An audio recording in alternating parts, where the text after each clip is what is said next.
और Mayawati press conference कर रहे हैं, उनको सुन लेते हैं। जिसके तहत अगले काफी वर्षों तक, अर्थात लगभग 15-16 वर्षों तक, यानी कि कई चुनाव तक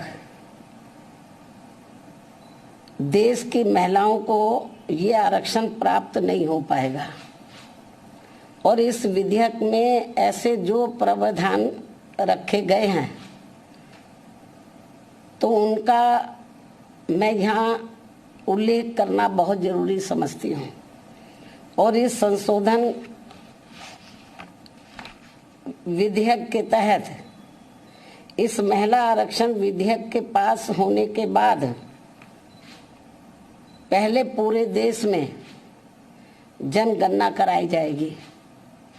जब ये बिल पास हो जाएगा हाउस में, पार्लियामेंट में, तो पास होने के बाद पहले पूरे देश में जनगणना कराई जाएगी। पास तो हो जाएगा ये, लेकिन तुरंत लागू नहीं होगा। और पास होने के बाद पहले पूरे देश में जनगणना कराई जाएगी। और जब ये जनगणना पूरी हो जाएगी तो तब उसके पश्चात ही पूरे देश में लोकसभा तथा राज्य विधानसभाओं का परिसीमन पुनः कराया जाएगा। इसके बाद फिर परिसीमन होगा, सीटों का कराया जाएगा। और उसके बाद ही तब ये महिला आरक्षण संबंधी संशोधन विधेयक लागू होगा। और ये बात भी किसी से छिपी नहीं है कि देश भर में नए सिरे से जनगणना कराने में अनेकों वर्ष लग जाते हैं। पिछली जनगणना सन 2011 में प्रकाशित हुई थी, जिसके पश्चात आज तक पुनः जनगणना नहीं हो सकी है। ऐसी स्थिति में संविधान संशोधन के तहत इस नई जनगणना में, जिसमें अनेकों वर्ष लग जाएंगे, तो तब फिर उसके बाद ही पूरे देश में परिसीमन का कार्य शुरू किया जाएगा, जिसमें भी अनेकों वर्ष लग जाएंगे। और इस परिसीमन के पश्चात ही तब फिर ये महिला आरक्षण विधेयक लागू होगा। जबकि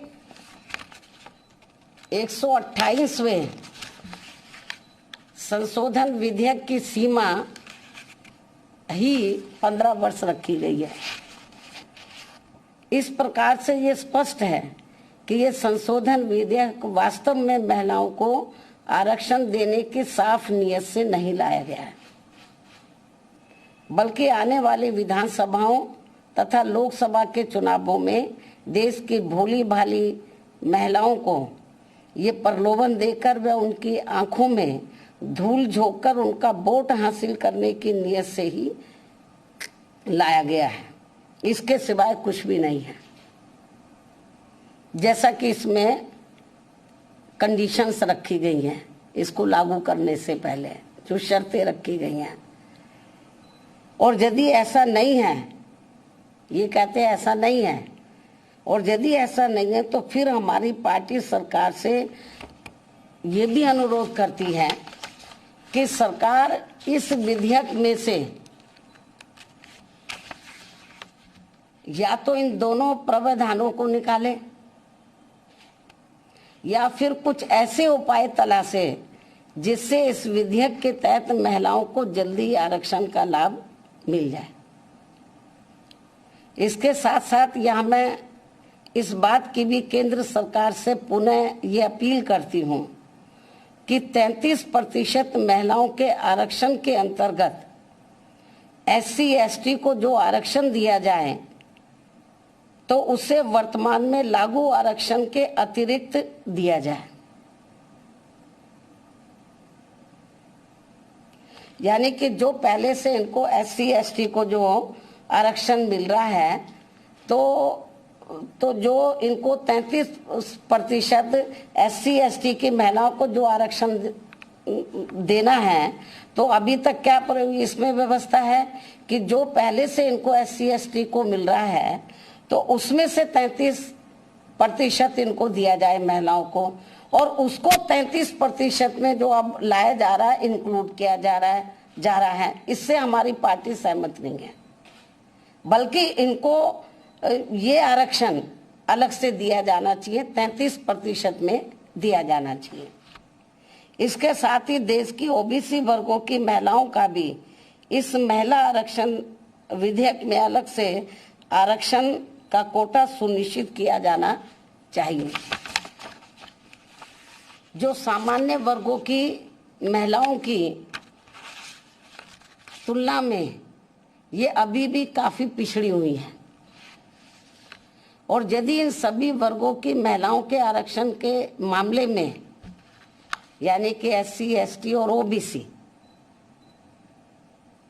की महिलाओं के आरक्षण के मामले में मेरी इस अपील पर सरकार अमल नहीं करती है, तो भी हमारी पार्टी इस बिल का इस खास बात को ध्यान में रखकर समर्थन करती है कि देश में पुरुषों की तुलना में सर्व समाज की महिलाएं अभी भी काफी पिछड़ी हुई हैं। ये वीकर सेक्शन की तो पिछड़ी हैं, लेकिन पुरुषों की तुलना में जो सामान्य महिलाएं वो भी काफी पिछड़ी हैं।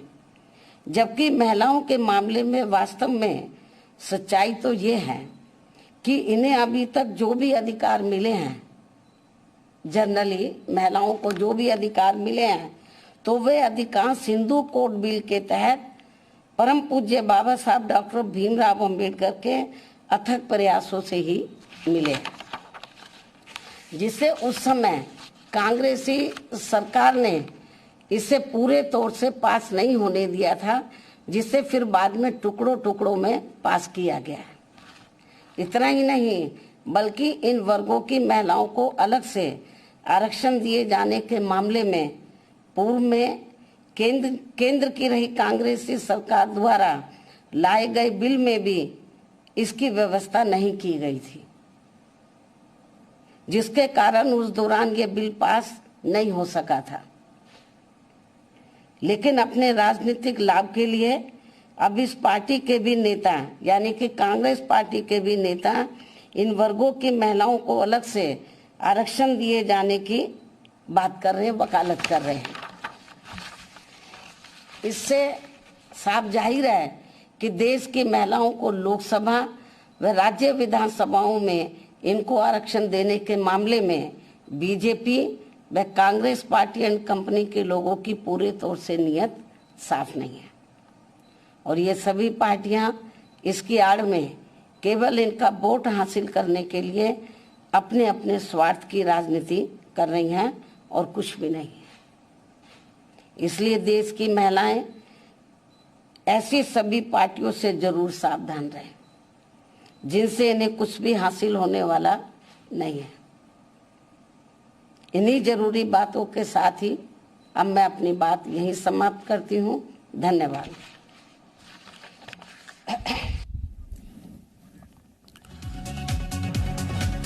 तो मायावती जिन्होंने कहा है कि ये आंख में, महिलाओं के आंख में धूल झोंकने जैसा है, और महिलाओं के वोट हासिल करने का यहाँ पर सिर्फ और सिर्फ मकसद है। जो यहाँ पर परिसीमन और जनगणना की बात कही जा रही है उसमें कई साल लग जाएंगे और उसके बाद ये व्यवस्था लागू होगी। तो अभी ये लाने का मतलब सिर्फ इतना है, इसका मकसद सिर्फ इतना है कि चुनाव है और जो महिलाएं हैं उनका वोट हासिल करना है।